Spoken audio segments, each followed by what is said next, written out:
Yosamo Santo, Yosamo Santo,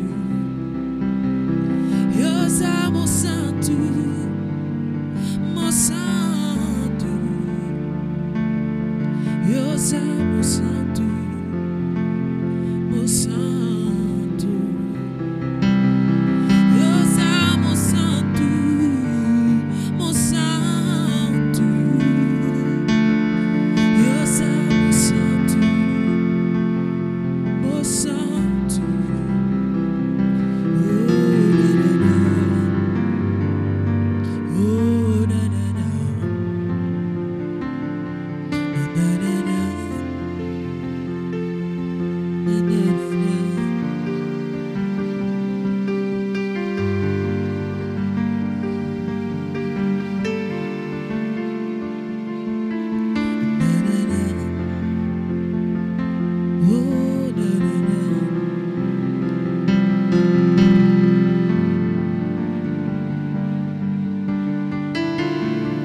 Shalom, peuple de Dieu, partout là où vous êtes, dans vos salons, dans vos chambres, dans le bureau, dans le véranda. Je vous dis shalom, que le Seigneur Dieu vous bénisse richement. Nous voici encore rassemblés dans la 4e dimension des zones de télévision pour partager encore une fois la parole du Seigneur. Et nous ne manquons pas d'apporter toujours la parole parce que la parole, c'est elle qui nous fortifie. Maintenant, ce soir, je m'en vais vous parler du plan préétabli de Dieu pour la communion. Ainsi, je m'en vais prier pour vous. Dieu Tout-Puissant, donateur de tout don excellent, alors que nous sommes rassemblés à cet instant, nous allons ouvrir la Bible. Puisse le Saint-Esprit bénir cette exhortation, bénir chaque fils et fille de Dieu. Positionne-nous dans le lieu céleste, là où nous pouvons, Père, manquer une grande foi. Que nous puissions, Seigneur, voir de la manière que toi tu nous vois. Accorde-nous ta grâce, nous abandonnons entre tes mains du début à la fin. Au nom de Jésus, nous te prions ainsi. Amen. Ainsi, fils et filles de Dieu, je m'en vais vous parler sur le plan préétabli de Dieu pour la communion. Je m'en vais lire dans 1 Corinthiens chapitre 1er, verset 9. Là, il est écrit ceci. Dieu est fidèle, lui qui vous a appelé à la communion de son Fils, Jésus-Christ notre Seigneur. Là, je prends d'abord le passage de 1 Corinthiens chapitre 13, verset 13. Là, il est dit que la grâce du Seigneur, Jésus-Christ, l'amour de Dieu, et la communion du Saint-Esprit soit avec vous tous. Et le même passage dans PVV déclare que le Seigneur Jésus vous accorde sa grâce, que Dieu vous témoigne son amour et que le Saint-Esprit vous accorde la communion avec lui et vous conduise. C'est ce que je demande pour vous. Ça, c'était la prière de Paul. Ainsi, je vais m'attarder à parler, n'est-ce pas, de cette communion et en vérifiant avec vous dans les Écritures pour voir, n'est-ce pas, le plan préétabli de Dieu pour la communion. Vous devez savoir que l'homme, en tant que fils de Dieu, là en Éden, il avait communion avec son Père céleste, Dieu lui-même, Elohim. Et la pensée divine, vous devez savoir, était que l'homme ait communion avec Dieu par l'obéissance. C'est ça sa pensée depuis le début. Et le péché, dont le principe même est la rébellion, n'est-ce pas, contre l'autorité de Dieu, contre sa volonté, le péché étant apparu, l'homme se trouva séparé de Dieu et perdit sa souveraineté sur la terre. Ça, c'est toute l'histoire que nous voyons dans Genèse, comment il était en communion avec Dieu, Dieu descendait, parlait avec lui, etc.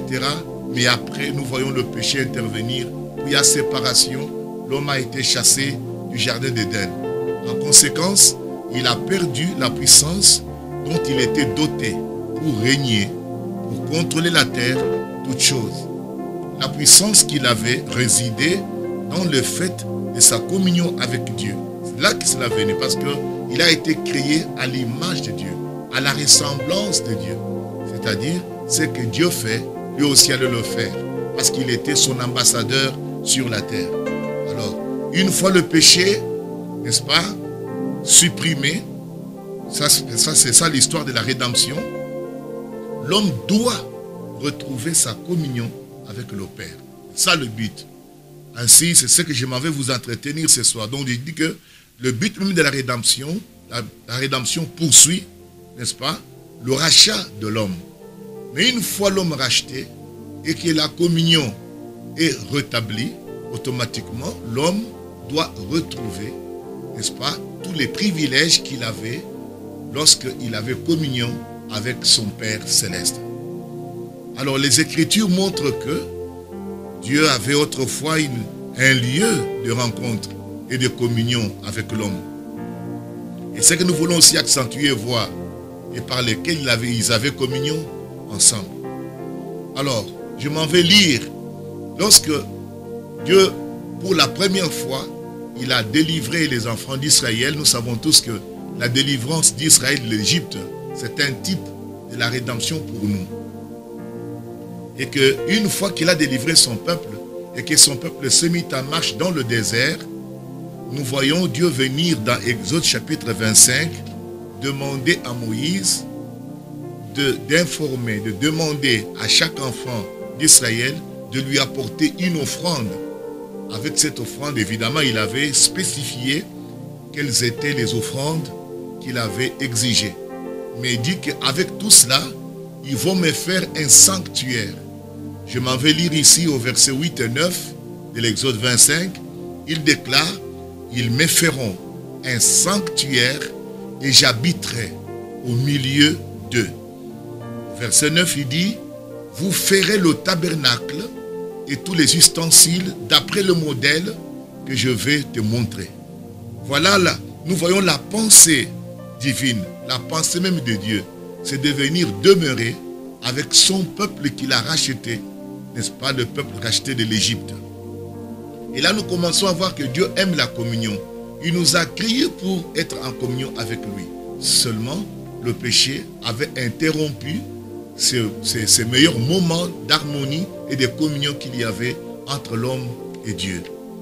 Alors ainsi, à partir du verset 25, du chapitre 25 d'Exode, nous voyons qu'il dit que le peuple doit lui faire un sanctuaire. Un sanctuaire, c'est la demeure de Dieu.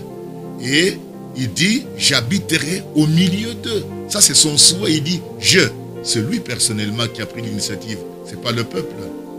Et il dit, vous ferez le tabernacle et tous ses ustensiles d'après le modèle que je vais te montrer. Donc lui-même encore en a donné le modèle, en a donné le plan. Et au chapitre 29, toujours de l'Exode, nous poursuivons sa pensée et nous voyons qu'il nous dit au verset 44, il déclare, je sanctifierai la tente de la rencontre, qu'on appelle la tente d'assignation, et l'autel, je sanctifierai Aaron et ses fils, afin qu'ils exercent le sacerdoce pour moi. Verset 45, je demeurerai au milieu des Israélites et je serai leur Dieu. Ça, c'est un souhait formidable de l'Éternel. L'Éternel ne veut pas rester au ciel. Il dit, je demeurerai au milieu des Israélites et je serai leur Dieu. Voilà le souhait du Seigneur. Il voulait toujours être près, proche de son peuple, communier avec lui. Au verset 46, il déclare, ils reconnaîtront que je suis l'Éternel leur Dieu, qui les a fait sortir du pays d'Égypte pour demeurer au milieu d'eux. Je suis l'Éternel leur Dieu. Voyez-vous cela? Je suis Yahweh. Je suis Yahweh Elohim, leur Dieu. Voyez? Alors, il dit, et c'est ça son souhait. Dieu avec son peuple, demeurant ensemble. Et c'est ce que nous voyons. Alors, lorsque je lis aussi dans le livre de Nombre 7,89, je m'en vais lire. Lorsque Moïse entrait dans la tente d'assignation pour parler avec l'Éternel, il entendait la voix qui lui parlait du haut du propitiatoire placé sur l'arche du témoignage, entre les deux chérubins, et et il parlait avec l'Éternel. C'est pas tout. Maintenant, en ce qui concerne ce tabernacle que Moïse avait construit, Dieu a donné des instructions claires. Il déclare au verset 20 du chapitre 25, il dit, les chérubins étendront, n'est-ce pas, étendront les ailes par-dessus, couvrant de leurs ailes le propitiatoire, et se faisant face l'un à l'autre. Les chérubins auront la face tournée vers le propitiatoire. Alors il dit au 21, tu mettras le propitiatoire sur l'arche, et tu mettras dans l'arche le témoignage que je te donnerai. 22, c'est là que je me rencontrerai avec toi, du haut du propitiatoire, entre les deux chérubins, placés sur l'arche du témoignage. Je te donnerai tous les ordres pour les enfants d'Israël. Oh, que c'est merveilleux ça. Alors, là nous voyons la précision que Dieu donne à propos du tabernacle que Moïse avait construit. Et nous savons tous que quand il parle de l'arche, l'arche se trouvait dans la partie appelée le Saint des Saints. Nous savons qu'il y avait 3 compartiments. Il y avait le parvis extérieur, il y avait le lieu saint et puis il y avait le lieu très saint. Et que l'arche se trouvait dans le lieu très saint. Et quand il décrit l'arche, on nous dit que l'arche avait cette couvercle-là qui était dessus, mais au-dessus de cette couvercle, il y avait les 2 chérubins avec les ailes déployées, et entre les 2 chérubins, cet endroit était appelé propitiatoire. C'est là où Moïse pouvait, où Aaron amenait le sang pour faire l'aspersion, de manière à apaiser la colère de Dieu, parce que ce trône de jugement était transformé en trône de grâce lorsque le sang était répandu dessus. Alors, maintenant, nous voyons donc que c'est dans le lieu très saint, Dieu dit clairement, il dit que là, je me rencontrerai avec toi. Il dit ça à Moïse. Ce n'est plus sur la montagne, ce n'est plus dans le buisson ardent, non. Cette fois-ci, c'est dans le tabernacle. Là, il dit que je me rencontrerai avec toi du haut du propitiatoire, entre les 2 chérubins placés sur l'arche du témoignage, et je te donnerai tous mes ordres pour les enfants d'Israël. C'est là où Dieu descendait, venait parler. Alors, en complétant évidemment dans Nombre, comme nous avons dit là, la Bible dit que lorsque Moïse entrait dans la tente d'assignation pour parler avec l'Éternel, il entendait, vous voyez, il entendait la voix qui lui parlait du haut du propitiatoire, placé sur l'arche du témoignage entre les 2 chérubins. On nous dit, il parlait avec l'Éternel.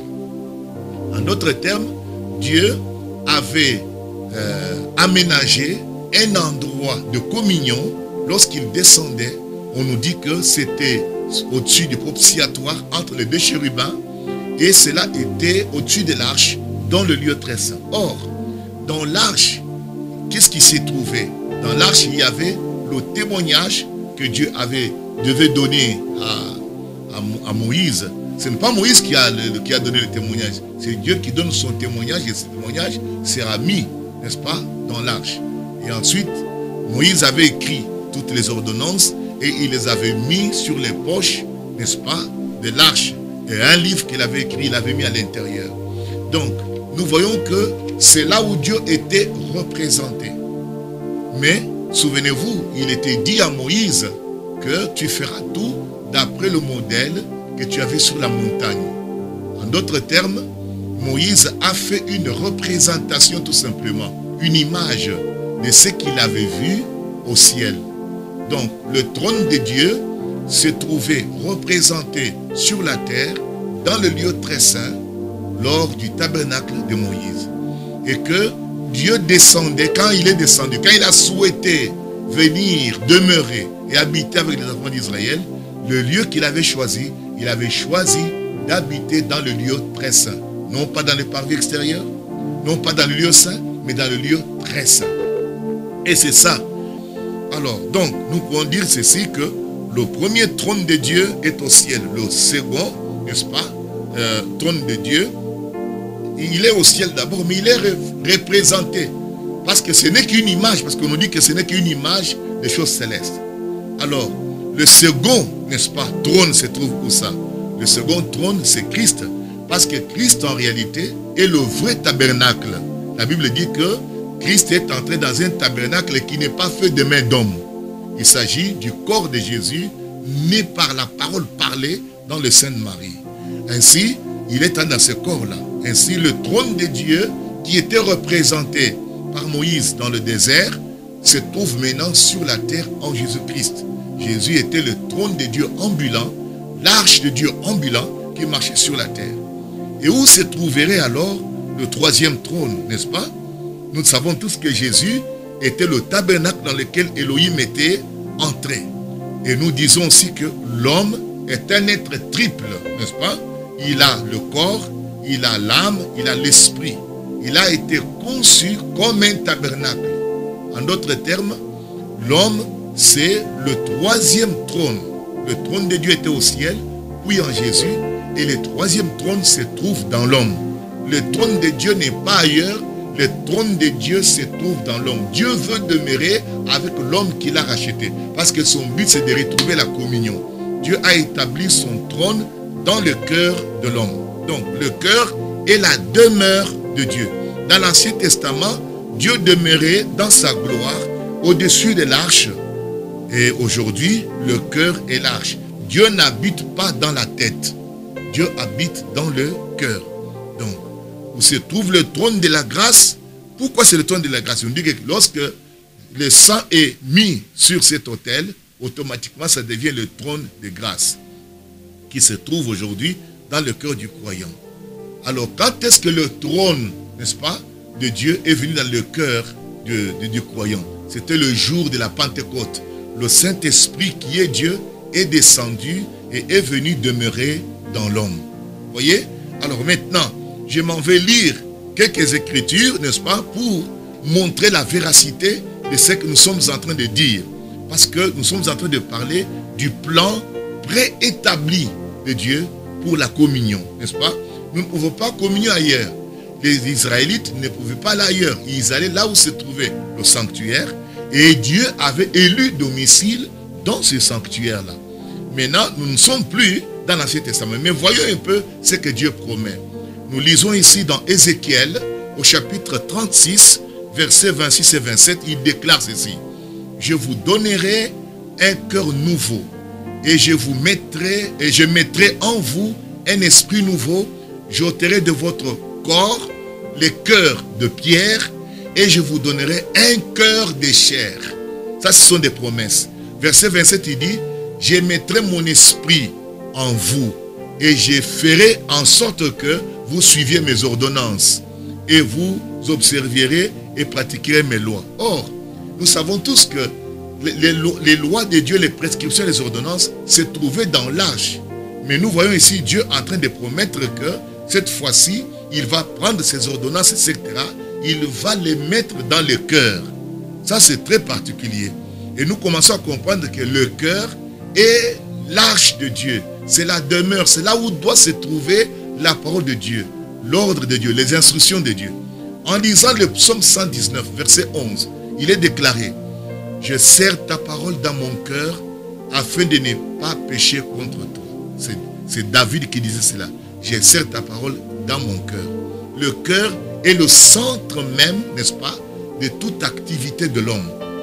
Et dans Proverbe, chapitre 1er, verset 23, là il est cas, « Écoute mes avertissements, voici je répandrai sur vous mon esprit et je vous ferai connaître mes paroles. » Donc, l'Esprit de Dieu devait venir justement dans l'homme de manière à ce que l'homme soit capable, n'est-ce pas, de capter la parole de Dieu. Et nous voyons Paul faire cette déclaration dans 1 Corinthiens chapitre 6, versets 19 à 20. Il déclare, « Ne savez-vous pas que votre corps est le temple du Saint-Esprit qui est en vous, que vous avez reçu de Dieu et que vous ne vous appartenez point à vous-même. » Voyez, ça c'est Paul qui ont eu réellement la révélation. Ils ont dit que non, notre corps, le corps du racheté, le corps du croyant, c'est réellement le temple du Saint-Esprit. Il dit bien que c'est le temple du Saint-Esprit qui est en vous, n'est-ce pas? pas il est en vous. Et que vous avez reçu de Dieu. Voyez-vous, ce Saint-Esprit-là. Et que vous ne vous appartenez point à vous-même. Donc, automatiquement, nous voyons que le croyant devient, n'est-ce pas, le sanctuaire dans lequel Dieu, dans la nouvelle alliance, demeure. Après avoir quitté le corps de Jésus, Dieu a élu domicile dans le corps des croyants. Au verset 20, il dit, « Car vous avez été rachetés à un grand prix. Glorifiez donc Dieu dans votre corps et dans votre esprit qui appartiennent à Dieu. » Si nous voulons ajouter quelques écritures ici, je m'en vais lire aussi dans Éphésiens, au chapitre 2 de Éphésiens. Je lis au verset 19, nous lisons, « Ainsi donc, vous n'êtes plus des étrangers, ni des gens du dehors, mais vous êtes concitoyens des saints, gens de la maison de Dieu. Vous avez été édifiés sur le fondement des apôtres et des prophètes, Jésus-Christ lui-même étant la pierre angulaire. » Maintenant on dit, « En lui, tout l'édifice bien coordonné s'élève pour être un temple saint dans le Seigneur. » Vous voyez, l'Église, devenir un temple saint dans le Seigneur. Nous sommes dans le Nouveau Testament, nous sommes dans la Nouvelle Alliance. Automatiquement, cette Église du Seigneur devient son temple.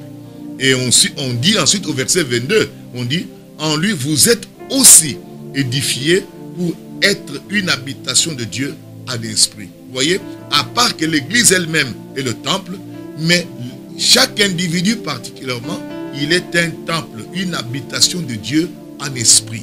Donc, l'Esprit de Dieu vient demeurer dans l'homme.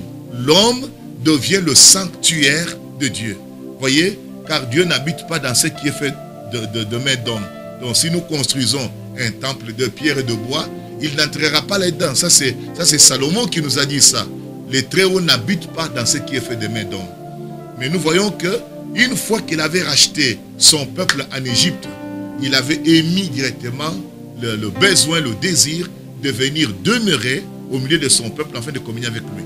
Ainsi, or, la délivrance d'Israël, c'est le type de notre délivrance aujourd'hui. Dieu nous a délivrés de l'Égypte du monde, n'est-ce pas? Christ nous a rachetés. Christ est notre Moïse. Il nous a rachetés. Mais il ne nous laisse pas comme cela. Après nous avoir rachetés, il nous a justifiés, il nous a sanctifiés, n'est-ce pas? Et il a fait de nous sa demeure. Et à Pentecôte, l'Esprit est venu demeurer dans le croyant. C'est pourquoi il est bien dit là-bas que, n'est-ce pas, vous êtes le temple du Saint-Esprit qui est en vous, que vous avez reçu de Dieu, etc. Voyez?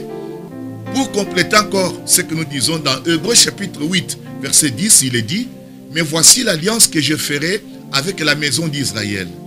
Après ces jours, n'est-ce pas, dit le Seigneur, je mettrai mes lois dans leur esprit, je les écrirai dans leur cœur. » C'est là où nous comprenons que le cœur devient carrément lâche.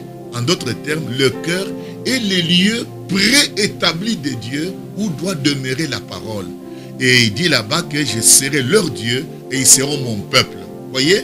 Donc Dieu promet de venir, n'est-ce pas, mettre plutôt ses lois dans notre esprit, les écrire dans notre cœur, et il dit que je serai leur Dieu et ils seront mon peuple. Encore une fois là, nous voyons que Dieu promet de venir mettre son esprit, n'est-ce pas, par son esprit, mettre écrire sa parole, la mettre dans nos cœurs. Alors, ça c'est très important. Mais Jésus nous a dit aussi que la femme lui a posé la question dans Jean chapitre 4, n'est-ce pas, verset 21 ou 22. Là, il a demandé, vous dites qu'il faut prier à Jérusalem. Et nous nous disons sur la montagne. Jésus lui répondit, femme, crois-moi, l'heure vient où ça ne sera ni à Jérusalem, ni sur cette montagne que vous allez adorer le Père, n'est-ce pas? Alors, parce que vous allez adorer le Père cette fois-ci en esprit et en vérité. Et puis il dit, Dieu est esprit et il faut que ceux qui l'adorent en esprit et en vérité. Car ce sont de tels adorateurs que le Père recherche. Donc, la vraie adoration commence avec la descente du Saint-Esprit qui vient par le sacrifice qui est Christ lui-même. Donc, là pour adorer, il faut avoir l'esprit. Et Dieu est esprit. On dit bien que Dieu est esprit. Tu ne verras jamais Dieu avec tes yeux naturels. Tu ne verras jamais Dieu avec tes yeux naturels. Tu ne pourras pas les toucher avec les 5 sens naturels. Dieu est esprit. Alors, Dieu étant esprit, alors on nous dit là-bas qu'il est venu en nous sous forme du Saint-Esprit. Il est venu demeurer dans nos cœurs. Et c'est la seule façon, parce que c'est dans le cœur que se trouve l'esprit de l'homme. Et notre esprit et l'esprit de Dieu, alors, s'unissent. Nous sommes unis. C'est ça la communion. Dieu est venu demeurer dans nos cœurs. Nous sommes maintenant en communion avec lui. La Bible dit dans Romains 8,16, il est écrit, l'Esprit lui-même, n'est-ce pas, rend témoignage à notre esprit que nous sommes enfants de Dieu. Donc l'Esprit de Dieu qui est venu en nous, n'est-ce pas, s'unit à notre esprit pour témoigner que nous sommes enfants de Dieu. Voyez-vous? Alors, dans 1 Corinthiens 6,17, il est dit, mais celui qui s'attache au Seigneur est avec lui un seul esprit. Voyez la vérité, un seul esprit. Donc, par contre, celui qui s'unit, n'est-ce pas, avec le Seigneur, devient spirituellement un avec lui grâce à son esprit. Parce que l'esprit de Dieu et notre esprit s'unissent. C'est ça la vraie communion. Nous sommes unis. N'oubliez pas, quand nous avons commencé, nous avons lu le passage où Dieu dit que donc il nous a prédestinés à être en communion avec son Fils. En d'autres termes, être unis à son Fils. Et l'Esprit Saint, c'est Jésus sous forme de l'Esprit. Voyez, donc Dieu est esprit, n'est-ce pas? Ça, nous devons le savoir. Nous ne verrons jamais Dieu avec les yeux comme tel. Frères, sœurs, là, sachez ceci, avec les yeux naturels, vous ne verrez jamais Dieu. La Bible dit clairement, Dieu est esprit. Et on dit, il faut, n'est-ce pas, que ceux qui l'adorent, voyez-vous, l'adorent en esprit et en vérité. La vérité, c'est la parole. La vérité, c'est toujours Jésus-Christ.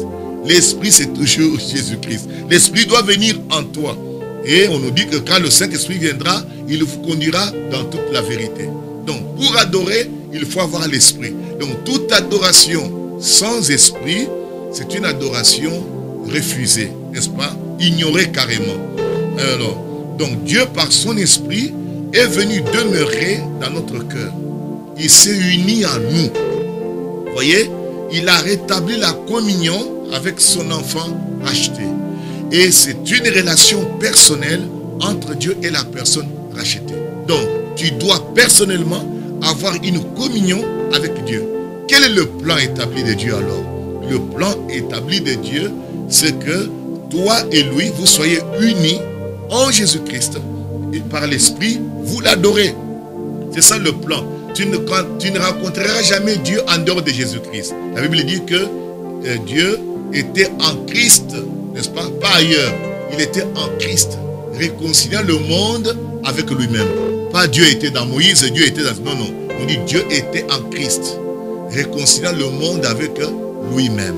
On dit que le Fils unique qui est dans le sein du Père a fait connaître le Père. Et Jésus dit, celui qui m'a vu a vu le Père. Donc, vous devez comprendre que c'est une relation personnelle entre toi et Dieu. Ainsi, vous revenez en communion. Donc, nous ne verrons jamais Dieu avec nos yeux charnels, avec les sens naturels. Dieu, c'est par l'Esprit. Et il nous a donné sa parole. Et la parole de Dieu, on dit, c'est l'épée de l'Esprit. Ça signifie que notre esprit est cognitif. Il peut capter la pensée de Dieu par sa parole. La parole, la Bible dit quoi? Au commencement était la parole. La parole était avec Dieu. La parole était Dieu. Et la parole a été faite chair. Donc la parole, c'est Dieu sous forme de parole. La parole, c'est quoi? C'est une pensée exprimée. C'est toujours Dieu. Voyez? Et c'est cette forme-là que Dieu a pris pour que nous puissions entrer vraiment en communion avec lui. Parce que tu ne peux jamais entrer en communion avec Dieu par les yeux charnels, d'une façon charnelle. Non, ça doit être par l'Esprit. Comme il a dit là que l'heure vient où les vrais adorateurs, les vrais, n'est-ce pas? S'il y a des vrais, c'est qu'il y a aussi des faux. Ceux qui faisaient l'assimilation. Tout l'Ancien Testament, ce n'était pas encore la réalité. On attendait le temps de réformation. Alors, Dieu, par son esprit, est venu demeurer dans notre cœur. Il s'est uni à nous. Il a rétabli la communion avec son enfant racheté. C'est une relation personnelle entre Dieu et la personne, n'est-ce pas, rachetée. Donc, l'adoration et la communion sont par l'esprit de Jésus-Christ qui demeure en nous. Voilà le plan divin. Tu ne peux pas, si tu n'as pas encore reçu le Saint-Esprit, tu ne sauras pas adorer. L'adoration, n'est-ce pas, votre adoration est agréée lorsque c'est par l'Esprit que vous le faites. C'est l'Esprit de Dieu qui vient en toi. Donc, nous avons l'adoration et la communion. La communion signifie, n'est-ce pas, l'entente, l'échange entre les deux personnes. Donc, Dieu, aujourd'hui, habite dans le croyant.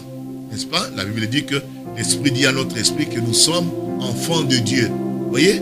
Alors, cela veut dire que le Saint-Esprit communique avec notre esprit, instruit notre esprit. Vous voyez? L'Esprit de Dieu est plus fort, il est venu s'unir avec notre esprit et nous sommes un. C'est pourquoi nous disons que, étant morts avec lui, n'est-ce pas, nous sommes devenus une même plante avec lui par la conformité à sa mort et à son ensevelissement.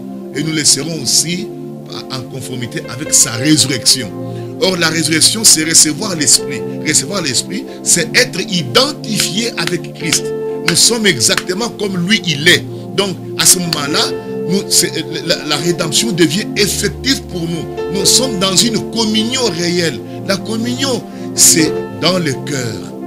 Dieu a choisi le cœur. Dieu n'a jamais choisi la tête. Dieu n'a pas choisi la jambe. Il a choisi le cœur. Le cœur est l'arche de Dieu. Dieu demeure dans le cœur. Dieu, esprit, communique avec notre esprit au moyen de la parole écrite. Avec la parole, notre esprit est cognitif. Notre esprit se connecte facilement à la parole de Dieu. Parce que la parole est Dieu. C'est ainsi que tu ne peux pas dire tu aimes Dieu et négliger sa parole. Jésus a comparé, n'est-ce pas, la preuve de son amour par l'amour de sa parole. Il déclare ici dans Jean, n'est-ce pas, chapitre 14, comme je peux le lire avec vous là, il déclare, il dit au verset 21, il dit, celui qui a mes commandements et qui les garde, c'est celui qui m'aime. Et celui qui m'aime sera aimé de mon Père, je l'aimerai et je me ferai connaître à lui. Alors, vous voyez, et je me ferai connaître à lui. Donc, Jésus, nous voyons là-bas, il dit très clairement que il compare son amour, l'amour que nous avons pour lui, à l'amour que nous devons avoir sur la parole. Plus nous gardons sa parole, plus nous méditons sa parole, plus nous voulons la comprendre, nous voulons la méditer, plus nous entrons en profondeur, n'est-ce pas, en profonde relation avec Jésus-Christ. Ne mettez jamais la parole de côté, n'est-ce pas? C'est l'homme intérieur qui compte. C'est l'homme intérieur. C'est ça que la Bible nous montre ici, n'est-ce pas? Alors, plus loin nous voyons là que donc la Bible dit que tous ceux qui sont conduits par l'Esprit de Dieu sont fils de Dieu. Donc, Dieu n'est pas une idole muette, une statue, une photo. Non, non, non. C'est pourquoi il était défendu d'adorer les images là. Pourquoi? Parce que nous sommes nous-mêmes des images même de Dieu. Voyez-vous? Et Dieu demeure dans nos cœurs par son esprit. Et c'est lui que nous adorons. Dieu n'est pas une idole muette quelque part. Non. Dieu parle, Dieu entend, Dieu voit, Dieu écrit. Celui qui avait écrit les 10 commandements, c'était Dieu. Il a écrit cela, puis il a donné à Moïse. Donc Dieu est réel et il n'est pas une idole muette. Il est tout à fait réel. Alors maintenant, autre chose, ceci est capital. Dieu, vous ne le laissez pas à l'église là où vous allez là-bas. Dieu n'habite pas nos assemblées là, nos temples que nous avons construits là. Ce n'est pas là-bas qu'il habite. Dieu habite dans le cœur de croyants par le baptême du Saint-Esprit. C'est pourquoi le Saint-Esprit, c'est Jésus qui revient sous forme de l'Esprit, demeurer dans les croyants. Votre Dieu, vous marchez avec lui. C'est pourquoi les positions ne sont plus nécessaires. Que j'ai pris à genoux, que j'ai pris endormi, que j'ai pris normal, Dieu se trouve dans votre cœur. Les positions n'ont rien à voir. Ça ne sert à rien d'avoir je vais regarder à l'est, je vais regarder au sud, je vais faire ceci. C'est vraiment aberrant. C'est stupide. Il suffit tout simplement de savoir que Dieu habite votre cœur. Dieu est esprit. Et quand vous adorez, vous parlez au Dieu qui est en vous. Vous lui parlez, il est avec vous. Voyez, il est dans le cœur du croyant. C'est là où Dieu a choisi de mettre sa demeure. Comme c'était pour Israël, Dieu avait voulu demeurer au milieu d'eux. Comment est-il venu au milieu d'Israël? Il est venu par la voie du sacrifice, n'est-ce pas? Il avait mis un sacrifice sanglant qui pouvait couvrir leurs péchés et ainsi permettre à Elohim de venir demeurer au milieu d'eux. Au travers du sang de Jésus, oh my God, voici l'agneau de Dieu qui ôte le péché du monde. Il a ôté le péché. Plus rien ne peut l'empêcher de venir demeurer dans nos cœurs. Parce qu'il est dit là-bas qu'il a fait la rémission de péché, c'est-à-dire un oubli complet de toutes nos transgressions et péchés. Et dans l'Alliance, il dit, je ne me souviendrai plus de leurs péchés ni de leur iniquité. Oh mon Dieu. Alors, à ce moment-là, Christ vient demeurer dans le cœur du croyant. Et il prend la place, il prend le trône, il se met là. Dieu est dans le croyant, le Saint-Esprit en vous, Dieu dans l'homme. La divinité n'est pas au ciel, la divinité est faite chair dans le croyant. Vous adorez le Dieu qui est en vous. Vous marchez avec lui. Quand tu voyages avec lui. Quand tu dors avec lui. Tu marches, il est avec toi chaque jour. Il est Jéhovah Shammah. Il n'est pas absent, il est tout le temps présent. Voilà ce qu'est Jésus-Christ réellement. Vous devez avoir cette révélation-là pour mieux marcher avec lui. Dieu ne se trouve pas dans nos églises. Non. Nos lieux de culte que nous avons dressés, que nous avons bâtis, que nous avons blanchis, que nous avons embellis avec des couleurs, des fleurs, etc. Dieu n'est pas là-bas. Dieu n'habite pas dans ce qui est fait de mains d'hommes. Dieu demeure dans le croyant, les lieux qu'il a choisis, l'endroit préétabli de Dieu. Il a sanctifié cet endroit-là par le sang de l'agneau. Vous savez, il a d'abord commencé par effacer notre péché pour que notre âme soit sanctifiée, afin que cela devienne sa demeure. Et Christ est venu demeurer dans nos cœurs. Voilà ce qui fait la joie du croyant. Je marche avec mon Seigneur. Il est avec moi chaque jour. Dieu ne reste pas quelque part. Non, je ne vais pas aller chercher Dieu à la montagne. Non, il est avec moi. Il descendait sur la montagne parce qu'il n'avait pas d'endroit au début. Et une fois qu'il avait fait dresser le tabernacle de Moïse, Dieu n'est plus descendu sur la montagne. Il est allé dans le tabernacle. Vous voyez, il est la voix qui criait dans le jardin d'Éden. Dans où es-tu? Il est cette voix-là. Il est la voix qui a parlé à Moïse dans le buisson ardent. Moïse, ôte tes souliers. Il est cette voix-là. Il est la voix qui a crié sur la montagne et que les 7 tonnerres ont grondé là. Et les enfants n'ont pas pu supporter. C'était à la montagne d'Horeb. Ils ont pris fuite. Il est cette voix-là maintenant qui commençait à parler dans le lieu très saint au-dessus du propitiatoire. Il entendait ça. Mais un jour, la voix s'est incarnée. C'était Jésus-Christ. Il est la voix de Dieu. Il était cette voix-là. Et cette voix-là aujourd'hui se trouve dans le croyant. Le Saint-Esprit est en vous. Dieu parle dans votre cœur. Ce n'est pas l'extérieur, j'entends quelqu'un m'appeler. Non, non, non, non. C'est dans le cœur. L'appel est dans le cœur. Le ministère dans le cœur. Tout c'est dans le cœur. C'est ça le sanctuaire. Là où Dieu est descendu. Il est venu demeurer. C'est là où il t'écoute. C'est là où il est avec toi. Avec toutes tes émotions, avec tout ce que tu as. Dieu n'est pas loin de toi. Il est avec toi. Gloire au Seigneur. Maintenant, je vais dire encore quelque chose. Étant donné qu'il est dans le cœur, Proverbe dit, au chapitre 4, verset 23, il déclare: garde ton cœur plus que toute autre chose. Oh là là là là. Car de lui viennent les sources de la vie. Vous voyez, c'est là où se trouve Dieu. Dans sa chambre de contrôle dans le cœur humain.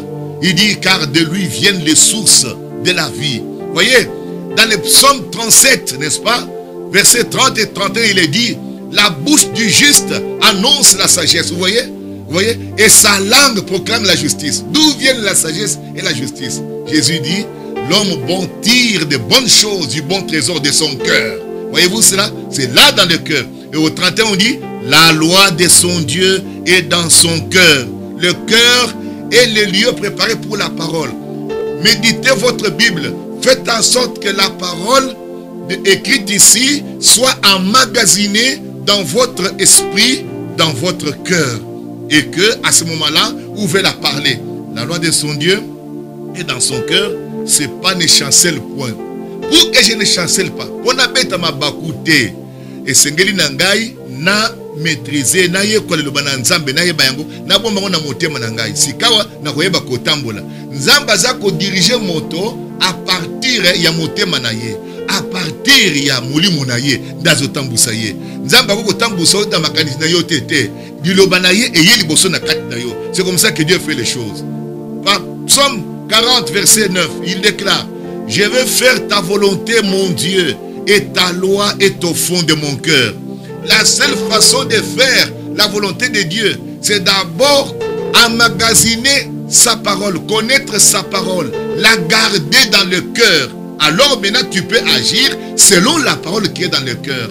Le cœur doit être abreuvé de cette parole. Sinon ça ne marchera pas. Voyez, ça c'est David qui priait comme cela. Il dit: je veux faire ta volonté mon Dieu et ta loi est au fond de mon cœur.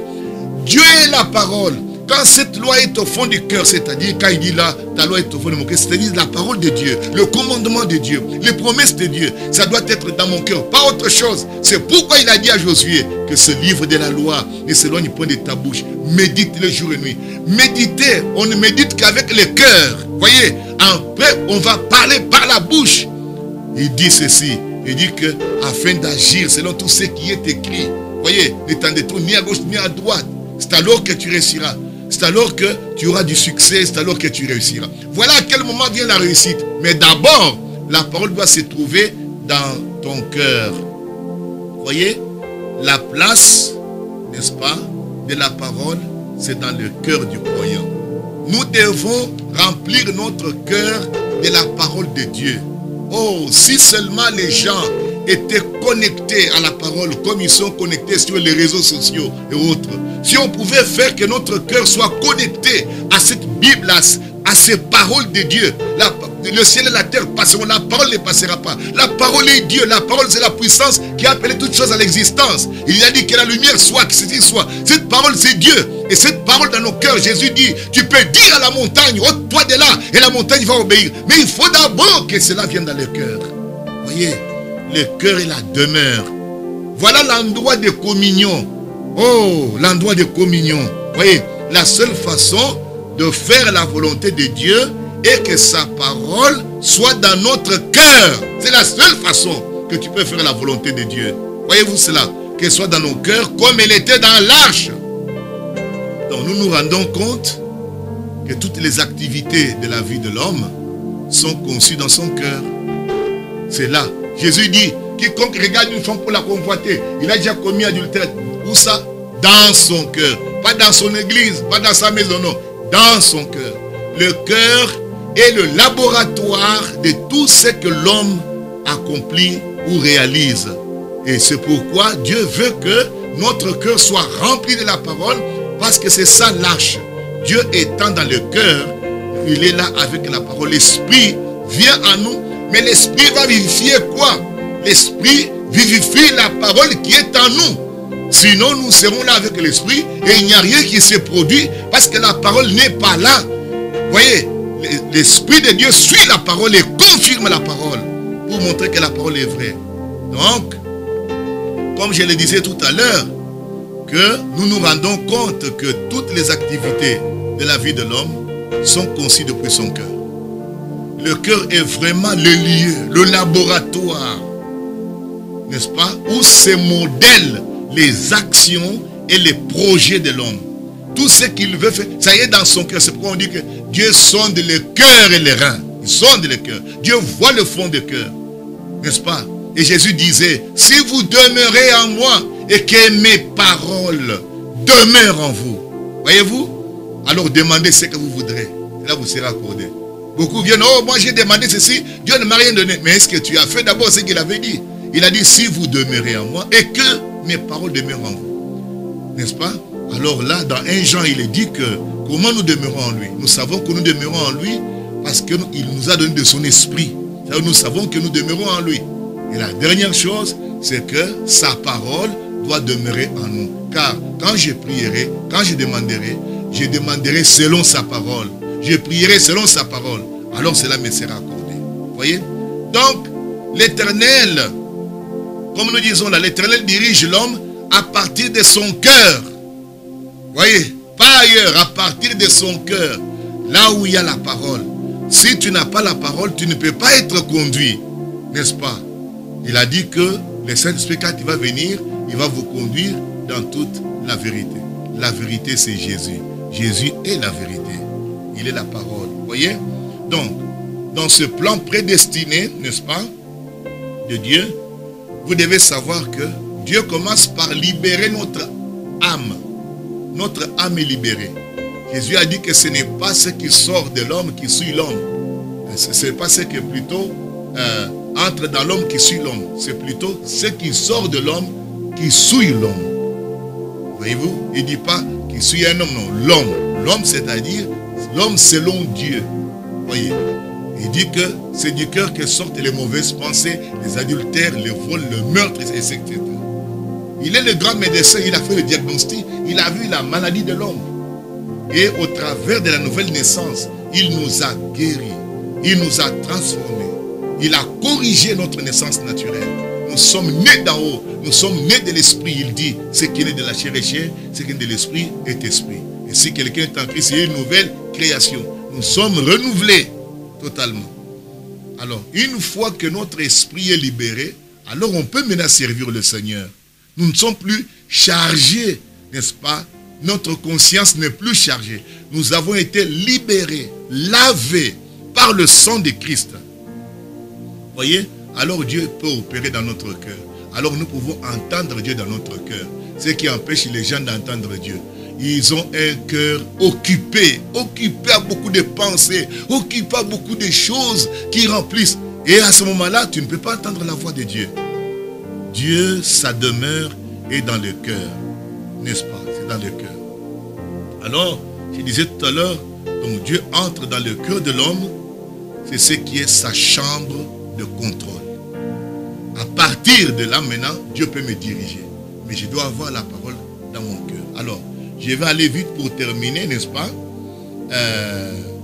Je disais tout à l'heure que notre esprit doit être libre. Parce que tant que tu n'es pas libre, tu ne peux pas servir Dieu. Dieu ne peut pas te parler. Ton esprit ne peut pas capter quelque chose de la part de Dieu. Il faut que ton esprit soit libéré. Notre esprit doit être libéré. Libéré par toutes sortes de passions qui viennent concurrencer la parole. Ils veulent prendre la place de la parole de Dieu. Mais Dieu veut que nous soyons connectés à la pensée divine. La Bible dit que nous avons la pensée de Christ. Et la pensée de Christ, c'est son évangile. Vous voyez? L'évangile, c'est la pensée exprimée de Dieu. C'est ça la parole. Vous voyez?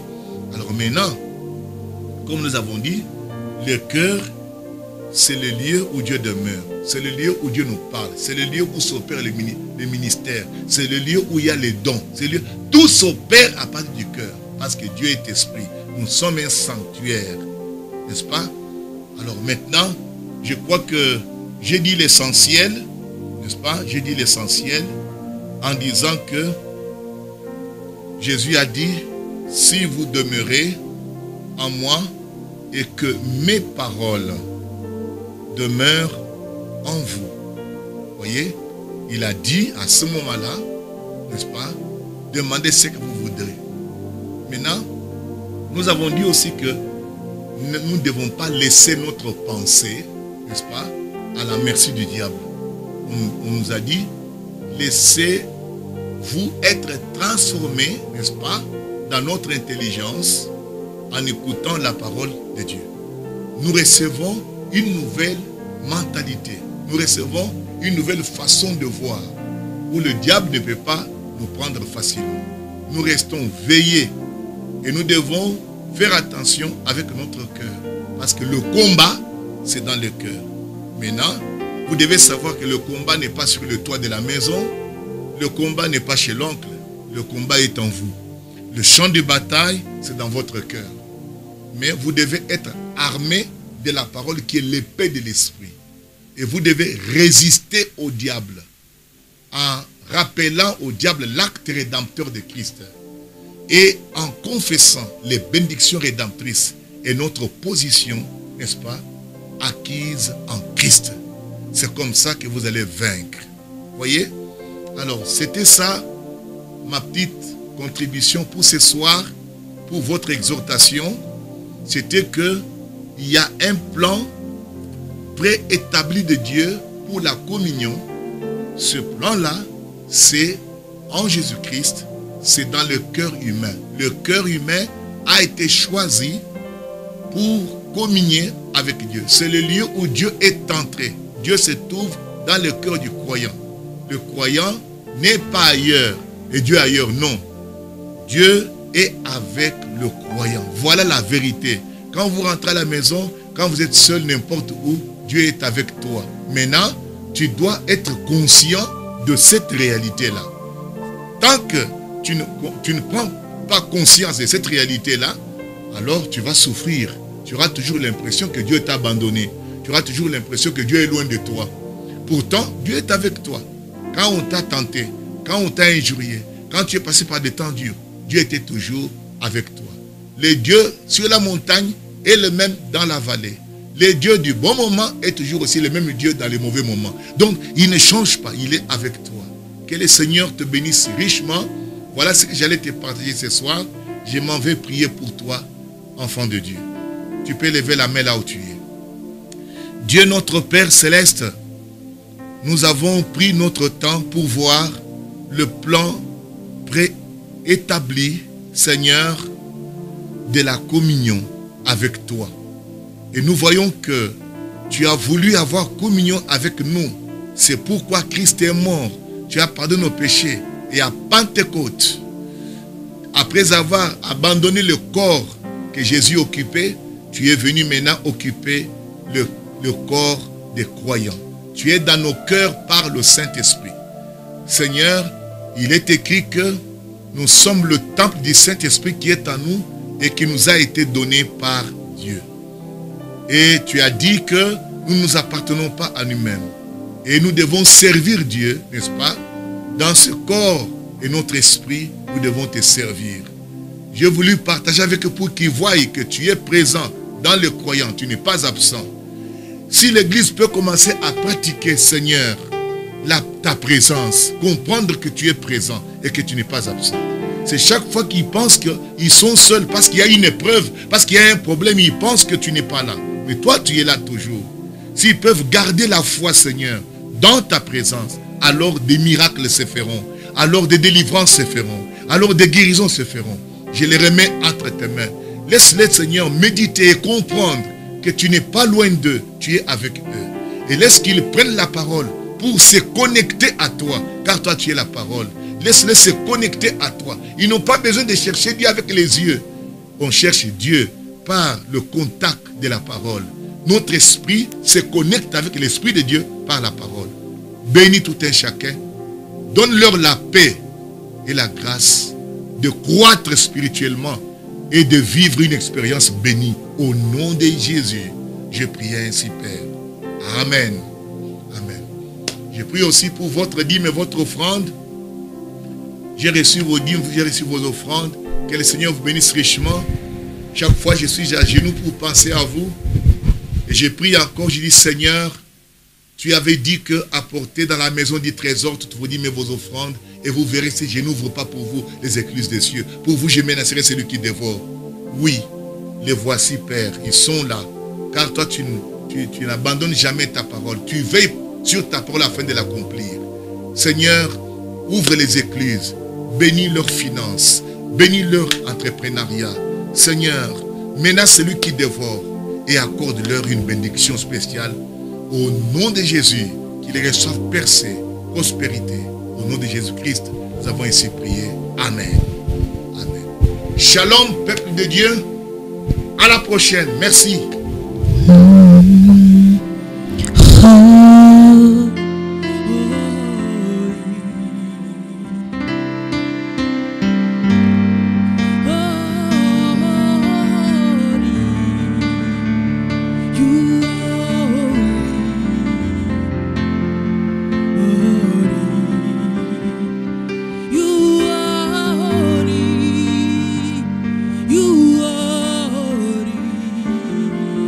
You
mo santo. Yosa mo santo.